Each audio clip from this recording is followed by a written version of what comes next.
స్వతంత్రానంతరం ఒక వినూత్నమైన పాలన నరేంద్ర మోడీ గారు అందిస్తూ ఉన్నారు. అలాగే ఆంధ్రప్రదేశ్ విభజన తర్వాత అగమ్య గోచరంగా ఉన్న ఆంధ్రప్రదేశ్ భవిష్యత్తుకి అండగా నిలబడి నరేంద్ర మోడీ ఈ రోజున అభివృద్ధి అంటే ఇది అని ఇవాళ ప్రతి వాడలా కూడా మనకు కనపడుతున్న పరిస్థితి. మొదటి కేబినెట్ లోనే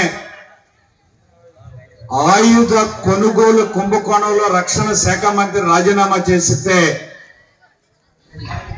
మొన్న వెళ్ళిపోయిన ప్రధానమంత్రి మన్మోహన్ సింగ్ ప్రధానమంత్రిగా స్టాప్ వాచ్ లాగా గంటకొక అవినీతి ఆరోపణ కేంద్ర ప్రభుత్వం మీద రావటం జరిగింది. స్వతంత్రం వచ్చిన దగ్గర నుంచి ఏర్పడిన అన్ని ప్రభుత్వాలు కూడా